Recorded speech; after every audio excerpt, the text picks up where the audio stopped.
Right welcome back to big TV digital exclusive big breaking news చూస్తున్నాం. ఒక తండ్రి వాళ్ళ ఇద్దరు పిల్లలు ఈ పోటీ ప్రపంచంలో బతకలేరు అని చెప్పి వాళ్ళ ఇద్దరికి కాళ్ళు చేతులు అతి క్రూరంగా కట్టేసి బకెట్ లో వాళ్ళ తలకాయని ముంచేసి చనిపోయిన తర్వాత తను కూడా వెళ్ళి ఊరేసుకున్నారు. ఇంత క్రూరంగా చంపాల్సిన అవసరం ఏముంది, అసలు ఎందుకు చంపారు అన్న దానిపైన పోలీసులు తీవ్ర స్థాయిలో దర్యాప్తు చేపడుతున్నారు. కాకినాడ లాంటి జిల్లాలో ఇంత దారుణం చోటు చేసుకుందని ప్రతి ఒక్కరు కూడా భయాందోళనకు గురవుతున్నారు. కాకినాడ సుబ్బారావు నగరంలోని ఈ దారుణం చోటు చేసుకుంది. ఇద్దరు కుమారులను చంపేసి ఉరేసుకున్నాడు ఒక తండ్రి. తన పిల్లలు పోటీ ప్రపంచంలో రానిలేకపోతున్నారని సూసైడ్ నోట్ లో కూడా మెన్షన్ చేసి దాని తర్వాత చనిపోయారు. చేతులు కాళ్ళు తాళ్లతో కట్టేసి బకెట్లలో ముంచి ఆ తలలు నిండా మునిగే వరకు ఊపిరి ఆడకుండా హీ మేడ్ ష్యూర్ దట్ అంటే ఊపిరి ఆడకుండా ఉండేలాగా చూసి వాళ్ళిద్దరు పిల్లలు రెండు బకెట్ లో కూడా ముంచిన తర్వాత వాళ్ళిద్దరు చనిపోయిన తర్వాతనే తను కూడా వెళ్ళి ఉరేసుకున్నట్లు కూడా పోలీసులు నిర్ధారించారు. పిల్లల్ని అత్యంత దారుణంగా చంపేశాడు ఒక తండ్రి చంపేసిన తర్వాత తండ్రి కూడా ఉరేసుకున్నారు. ఇదంతా వాళ్ళ వైఫ్ లేని సమయంలో జరిగింది. వాకలపూడిలోని ఓఎన్జీసీలో పనిచేస్తున్న చంద్రకిషోర్ కు 7 ఏళ్ల జోషిల్ అని ఒక కొడుకు, నిఖిల్ 6 ఏళ్లు, ఇద్దరు పిల్లలు. 7-6 ఏళ్లకి పోటీ ప్రపంచానికి సంబంధం ఏంటి, అసలు ఎందుకు రానివ్వలేకపోతున్నారని అంత క్రూరంగా ఎందుకు ఆ చిన్న పసి ప్రాణాలని ఎందుకు చంపాల్సి వచ్చింది అని పోలీసులకు అసలు అంత చిక్కని ప్రాబ్లం లాగా తయారైంది. అసలు ఎందుకు చంపాల్సి వచ్చింది, పైగా తండ్రి కూడా ఎకనామిక్ గా ఇంకా ఫైనాన్షియల్ గా కూడా చాలా స్ట్రాంగ్ గానే ఉన్నారు. పోనీ ఫైనాన్షియల్ గా ఏదైనా ఒత్తిడికి గురై ఇలా చేశారంటే అది కూడా లేదు. వాళ్ళ ఫ్యామిలీ మెంబర్స్ అందరు కూడా చంద్రకిషోర్ కి చాలా మంచి ఆస్తులే ఉన్నాయి, ఫైనాన్షియల్ గా కూడా బానే ఉంటారు, వాళ్ళ ఫ్యామిలీలో కూడా ఎటువంటి ప్రాబ్లమ్స్ లేవు. ఇలాంటి క్రూరమైన డిసిషన్ ఎందుకు తీసుకున్నారు అని ఎవ్వరూ చెప్పలేకపోతున్నారు. సరిగ్గా చదవలేదంటూ ఇటీవలే స్కూల్ కూడా మార్పించారు అని కూడా చెప్పుకొచ్చారు. మరి స్కూల్ ఆ పసి పిల్లలు ఎల్కేజీ, ఇంకొకటి ఫస్ట్ క్లాస్ చదువుతున్న పిల్లలు ఏం చదువుతారు, అసలు పోటీ ప్రపంచంలో వాళ్ళు రానివ్వడానికి ఇంకా చాలా టైం ఉంది. అసలు ఎల్కేజీ ఇంకా ఫస్ట్ స్టాండర్డ్ వాళ్ళని ఇంత క్రూరంగా చంపాల్సిన అవసరం ఏముంది. తాను చనిపోతున్నట్లు చంద్రకిషోర్ సూసైడ్ నోట్ లో కూడా రాశారు. తన పిల్లలకు భవిష్యత్తు లేదని అందుకే వాళ్ళను చంపేస్తున్నట్టు కూడా సూసైడ్ నోట్ లో మెన్షన్ చేసి మరి చనిపోయారు. అసలు ఎందుకు చంపారు, ఎలా చంపారు, అసలు ఎందుకు ఇంత క్లిష్టమైన డిసిషన్ తీసుకోవాల్సి వచ్చింది, వీళ్ళ ఫ్యామిలీలో ఏమైనా ప్రాబ్లమ్స్ వచ్చాయా అంటే అవి కూడా లేవు. ఫైనాన్షియల్ బ్యాక్గ్రౌండ్ కూడా బాగానే ఉంది. మరి పోటీ ప్రపంచంలో ఇలాంటి కాంపిటేటివ్ వరల్డ్ లో పిల్లలు రాణించలేరు అన్న దీంతోనే చంపేశాను అని కూడా దానిలో రాసి మెన్షన్ చేశారు. అసలు దీనిపైన పూర్తి అప్డేట్స్ ఇవ్వడానికి మా ప్రతినిధి శివశంకర్ లైన్ లో ఉన్నారు, వారిని అడిగి తెలుసుకుందాం. ఎస్ శివశంకర్, చెప్పండి, అసలు ఫస్ట్ స్టాండర్డ్ ఇంకా ఎల్కేజీ చదువుతున్న పసి ప్రాణాలను చంపి తను కూడా చనిపోవడానికి గల కారణాలు ఏంటి? సూసైడ్ నోట్ లో మాత్రం పోటీ ప్రపంచానికి వీళ్ళిద్దరూ బతకలేరు అని అయితే మెన్షన్ చేశారు. మరి ఇది ఎంతవరకు నిజం, లేదా ఇంకేమైనా ఇతర కారణాలు ఉన్నాయా?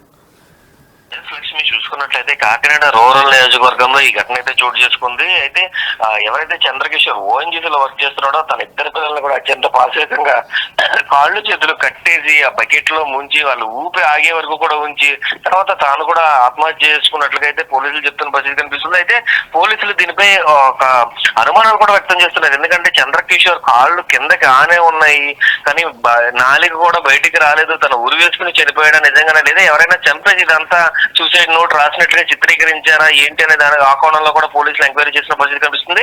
కాకినాడ 2 టౌన్ పరిధి పోలీసులు అయితే ఇప్పటికే దీనికి సంబంధించి కేసు సంబంధించి పూర్తి దర్యాప్తు చేస్తున్న పరిస్థితి కనిపిస్తుంది. అయితే పిల్లల్ని అత్యంత పాశవికంగా ఏ కన్న తండ్రి కూడా చంపలేడు, కానీ ఇలా చేశాడు అంటే అది కూడా పోటీ ప్రపంచంలో తన పిల్లలు పోటీ పడలేరు, ఈ ప్రపంచంలో పోటీ పడలేరు కాబట్టి ఇలా చేస్తున్నారంటూ సూసైడ్ నోట్ లో ఉండడం పట్ల పలు అనుమానాలు వ్యక్తం చేస్తున్న పరిస్థితి కనిపిస్తుంది. అయితే ఇప్పటికీ కూడా ఎటువంటి డీటెయిల్స్ లభ్యం కాలేదు. అయితే పోలీసుల నుంచి సమాచారం కూడా పూర్తి స్థాయిలో అందాల్సిన పరిస్థితి కనిపిస్తుంది. లక్ష్మి, మరి వీళ్ళకి ఇతర కారణాలు ఏమన్నా ఉన్నాయా? ఎందుకంటే పిల్లల్ని కూడా చంపారు అని అంటే ఇది ఆత్మహత్య కాదు, ఇది హత్య అని కూడా పోలీసులు ఇప్పటికే డౌట్లు వ్యక్తం చేస్తున్నారు. కాబట్టి ఇది ఏ కోణంలో వెళ్తుంది ఈ కేసు? అసలు ఇది హత్యలాగా ఉండడానికి ఏమన్నా ఎవిడెన్స్ ఏమైనా ఉందా శివశంకర్? అసలు పిల్లలకు సంబంధించిన తల్లి ఎక్కడ ఉన్నారో, అసలు ఏమయ్యారు, అసలు ఫ్యామిలీ డిస్టర్బెన్సెస్ ఏమన్నా ఉన్నాయా అనే కోణంలో కూడా ఎంక్వైరీ చేస్తున్నారు. అసలు ఆ రోజు ఎవరు ఇంటికి వచ్చారు, అసలు నిన్న పిఠాపురంలో ఆవిర్భావ దినోత్సవం జరుగుతుంది. పవన్ కళ్యాణ్ సంబంధించి ఈ హడావుడిలోనే పోలీసులు అందరూ కూడా ఉన్నారు. అయితే ఆ నేపథ్యంలో ఈ ఘటన జరగడంతో పోలీస్ మెన్ కూడా తక్కువగా ఉండడంతో ఎంక్వైరీ ఈ రోజే స్టార్ట్ అవుతుంది. ఎంక్వైరీ జరిగిన తర్వాత పూర్తి స్థాయి విషయాలు అయితే బయటకు వస్తాయి. అయితే దీని నేపథ్యంలో చుట్టుపక్కల వారిని కూడా ఎంక్వైరీ చేస్తే ఎవరు కూడా తెలియదని సమాధానం ఇచ్చినట్లు కూడా మనకి విశ్వసనీయ సమాచారం అయితే అందుతుంది. లక్ష్మి, రైట్. మరి ఇప్పుడు వాళ్ళ భార్య లేదంటే పక్కింటి వాళ్ళు ఏమన్నా వీళ్ళ ఇంట్లో నుంచి తరచూ గొడవలు ఏమన్నా వచ్చేవని చెప్తున్నారా, లేదంటే ప్రశాంతమైన జీవితమే సడన్ గా ఇలా అయింది అని ఆ చుట్టుపక్కల వాళ్ళు ఎలా స్పందిస్తున్నారు దీనిపైన? ఒక్కసారిగా ముగ్గురు చనిపోయారన్న విషయం, అంటే నిన్న ఉన్నటి వరకు కూడా వారి కళ్ళ ముందు తిరిగిన వ్యక్తులందరూ కూడా చనిపోయారన్న విషయంతో వారైతే పూర్తిగా పానిక్ అవుతున్నారు. అసలు వారికి సంబంధించిన డీటెయిల్స్ చెప్పడానికి కూడా వాళ్ళు భయపడుతున్న పరిస్థితి అక్కడ కనిపిస్తుంది. అయితే పోలీసుల ఎంక్వైరీ మాత్రం జరుగుతూనే ఉంది. అసలు డీటెయిల్స్ తీసుకుంటున్నారు. పూర్తి స్థాయిగా డీటెయిల్స్ అన్ని కలెక్ట్ చేసిన తర్వాత ప్రెస్ కి రిలీజ్ చేస్తా ఉంటూ కూడా ఇప్పటికే 2000 కూడా చెప్పిన పరిస్థితి అయితే కనిపిస్తుంది లక్ష్మి. మరి శివశంకర్ వాళ్ళ భార్య ఎక్కడ ఉన్నారు? వీళ్ళు ఓన్లీ భార్య తిను ఇంకా ఇద్దరు పిల్లలే ఉంటారా, లేదంటే ఇంకెవరైనా వాళ్ళ పేరెంట్స్ అంటే పెద్దవాళ్ళు ఎవరైనా కూడా ఉంటారా, అత్త మామలు అలా వాళ్ళు ఉన్నారా, లేదా ఇంట్లో ఎవ్వరు లేని సమయంలో ఈ ఘటన చోటు చేసుకుందా?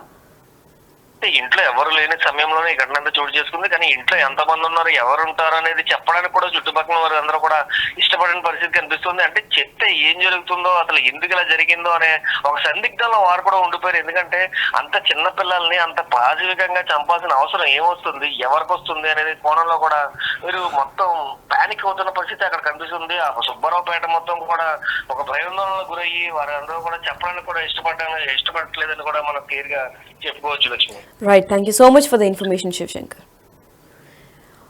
ఎస్, డిజిటల్ ఎక్స్క్లూజివ్ గా చూస్తున్నారు కదా. బిడ్డలను కంటికి రెప్పలా కాపాడాల్సిన తండ్రే కాలయముడుగా మారాడు. అత్యంత క్రూరంగా వారి జీవితాలను చిదిమేశాడని చెప్పుకోవాలి. ఎందుకంటే కాళ్లను ఇంకా చేతులను రెండింటినీ కూడా తాళ్లతో టైట్ గా కట్టేసి నీళ్ల బకెట్ లో, ఫుల్ గా ఉండే నీళ్ల బకెట్ లో తలలు ముంచి ఊపిరి తీసేశాడు ఒక తండ్రి. దాని తర్వాత తాను ఆత్మహత్య కూడా చేసుకున్నారు. అసలు కేంద్ర ప్రభుత్వంలో ఉద్యోగం సంపాదించి సొంత ఇల్లు ఉన్న ఈ వ్యక్తి ఎందుకు ఇలా చేశారు? మంచి కుటుంబం కూడా ఉంది. ఈ పోటీ ప్రపంచంలో తన పిల్లలు రాణించలేరని దీంతో వారిని చంపేసినట్లు సూసైడ్ నోట్ లో కూడా రాసి చనిపోయారు చంద్రకిషోర్. అసలు ఎందుకు ఇంతటి దారుణానికి పాల్పడ్డారన్న విషయంపై పోలీసులు ఇంకా దర్యాప్తు చేపడుతున్నారు. హోలీ పండుగ రోజు కాకినాడలోని సుబ్బారావు నగర్ లో జరిగిన ఈ దారుణం తీవ్ర విషాదాన్ని నింపింది. సువర్ణంగా అసలు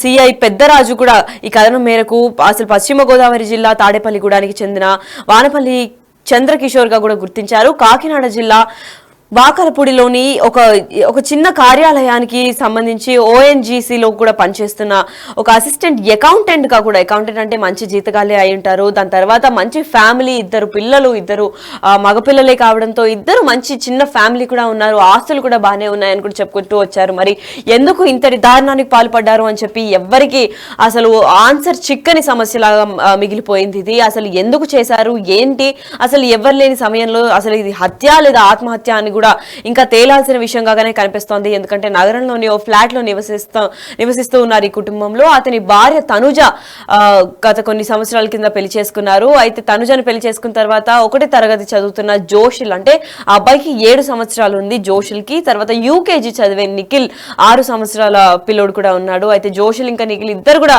6-7 సంవత్సరాలు పసి ప్రాణాలను కూడా చెప్పుకోవాలి. వారు సరిగ్గా చదవడం లేదంటూ ఇటీవలే పాఠశాలలు కూడా మార్పించాడు అని కూడా చెప్పుకొచ్చారు. మరి ఎందుకు యూకేజీ ఇంకా ఫస్ట్ స్టాండర్డ్ పిల్లలు ఏం చదువుతారు?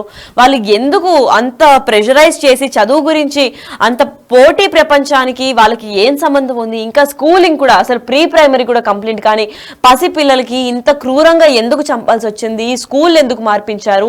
తినకి ఏమన్నా మెంటల్ గా ఏమన్నా ఇష్యూ నడుస్తోందా, లేదంటే మానసికంగా తిను అంత స్ట్రాంగ్ గా లేరా అన్న దానిపైన కూడా పోలీసులు దర్యాప్తు చేపడుతున్నారు. మరి వైఫ్ తనుజ ఎక్కడుంది? ఇంత దారుణం జరుగుతుంటే అసలు పక్కన వాళ్ళు ఎలా స్పందిస్తున్నారు? అసలు తనుజ లేని సమయంలో వీళ్ళ ముగ్గురు ఎందుకు ఇలా చనిపోయారు? వీళ్ళ ముగ్గురు చంపింది ఇంకెవరన్నానా, లేదంటే వీళ్ళే అంటే ఇద్దరు పిల్లల్ని చంపి తండ్రి కూడా ఊరేసుకున్నారన్న కోణంలో కూడా పోలీసులు దర్యాప్తు చేపడుతున్నారు. ఎందుకంటే చంద్రకిషోర్ శుక్రవారం భార్యా పిల్లలను తీసుకుని తమ ఆఫీసులో వేడుకలకు, హోలీ సందర్భంగా వేడుకలకు వెళ్లాడు. అక్కడే ఉండాలని, పిల్లలకు యూనిఫామ్ కొలతలు తీయించడానికి టైలర్ వద్దకు తీసుకెళ్తానని, 10 నిమిషాల్లో వస్తానని భార్యని అక్కడే ఆ ఆఫీస్ ఈవెంట్ లోనే ఉంచి వాళ్ళ ఇద్దరు పిల్లలతో తీసుకొని మళ్ళీ ఇంటికి వచ్చినట్టు కూడా సమాచారం అందింది. ఎంతసేపటికి భర్త రాకపోవడంతో ఫోన్ చేసింది, ఎత్తకపోవడంతో తనుజ కూడా తోటి ఉద్యోగులతో కలిసి ఇంటికి చేరారు. కిటికీలోంచి చూసిన తర్వాత భర్త ఫ్యాన్ కూరేసుకున్నారు. ఉన్నాడు, చనిపోయి ఉన్నాడు అని కూడా వాళ్ళు డిక్లేర్ చేసుకొని బలవంతంగా తలుపులు పగలగొట్టి తెరిచి చూడగా పిల్లలిద్దరు కూడా కాళ్ళు చేతులు కట్టేసి ఆ తాళ్లతో నిండా నీళ్లతో కూడా బకెట్లో తలను మునిగిపోయి ఉన్నారు. దీంతో ఒక్కసారిగా కుప్పకూలిపోయింది తను. అండ్ తనుజ ఎందుకు ఇలా చేశారు ఏంటి అని అస్సలు ఏమాత్రం క్లూ కూడా మిగిల్చకుండా చనిపోయారు ముగ్గురు. తనుజకు ఉన్న ముగ్గురు ప్రాణాలు తీసుకోవడంతో తనుజ కూడా కుప్పకూలిపోయింది. ప్రస్తుత పోటీ ప్రపంచంలో తన పిల్లలు పోటీలో రానిలేకపోతున్నారు అని చెప్పి వారి భవిష్యత్తు బాలికంటూ ఒక భవిష్యత్తు లేదని అందుకే ఇద్దరు పిల్లలను చంపి తాను కూడా చనిపోతున్నారని చంద్రకిషోర్ సూసైడ్ నోట్ లో రాసినట్లు పోలీసులు తెలిపారు. కానీ ఆ నోట్ స్వాధీనం చేసుకున్నారు. కానీ పోలీసులు ఇప్పటికీ అనుమానాలు వ్యక్తం చేస్తున్నారు. ఎందుకంటే తన తమ్ముడిని విచారించినప్పుడు ఆర్థికంగా కూడా చంద్రకిషోర్ కి ఎటువంటి ఇబ్బందులు లేవు, ఆస్తులన్నీ కూడా బానే ఉన్నాయి, ఆత్మహత్య చేసుకునేంత పిరికివాడు కాదని మృతుడి సోదరుడు కూడా వాపోయారు. మరి ఇంతటి దారుణానికి ఎందుకు పాల్పడ్డారు అని పోలీసులు కూడా విచారణ కొనసాగిస్తున్నారు. నిన్న హోలీ కావడం, అదే కాకుండా పిఠాపురంలో జనసేన పార్టీ ఈవెంట్ జరగడం కూడా అందరు పోలీసులు కూడా అక్కడే ఉండడంతో విచారణ కూడా కొంచెం ఆలస్యమైందని చెప్తున్నారు. దాని తర్వాత అసలు పిల్లల్ని అయితే కంప్లీట్ గా అది హత్య చేసినట్లే కనిపిస్తుంది. ఎందుకంటే కాళ్ళకి చేతులకి అతి కిరాతకంగా టైట్ గా తాళ్లను కూడా కట్టేసి ఆ ఫుల్ గా ఉన్న బకెట్ల నీళ్ళల్లో తలకాయని ముంచేసి ఊపిరి ఆడకుండా చంపేసినట్లయితే వైనం కనిపిస్తోంది. ఆ పిక్చర్స్ మా దగ్గర ఉన్నప్పటికీ కూడా మీకు చూపిస్తే అది చాలా క్రూరంగా భయపడతారు కాబట్టి మేము చూపించడం లేదు. కాకపోతే అంత కిరాతకంగా కాళ్ళను చేతులను ఇద్దరు పసి ప్రాణాలని చంపేసి ఫుల్ గా ఉన్న బకెట్ నీళ్ళలో తలని ముంచేసి ఊపిరి ఆడంత వరకు దాంట్లో ముంచిన తర్వాత ఇద్దరు చనిపోయిన తర్వాత తినుకుడెళ్ళి ఉరేసుకున్నట్లు ఆ సూసైడ్ నోట్ లో తెలిపారు. కానీ పోలీసుల ప్రాథమిక అనుమానం మాత్రం, ఎందుకంటే సూసైడ్ చేసుకుంటే ఆ హ్యాంగ్ అయ్యి నాలిక అనేది బయటకు వచ్చి ఉంటుంది, లేదంటే మెడ టైట్ గా వేసి ఉంటుంది, లేదా కాళ్ళు గాల్లో ఉంటుంటాయి. ఇటువంటివి ఏవీ లేకుండా తను చంద్రకిషోర్ ఎలా చనిపోయాడు? ఎందుకంటే కాళ్ళు కూడా నేల కానున్నాయి, పైగా టంగ్ కూడా అంటే నాలుక కూడా బయటకి రాలేదు. ఎలా చనిపోయి ఉంటారు? పిల్లల్ని చంపిన తర్వాత తిను సూసైడ్ చేసుకున్నారా లేదా తినని కూడా ఎవరైనా హత్య చేశారా అన్న కోణంలో కూడా పోలీసులు విచారణ కొనసాగిస్తున్నారు.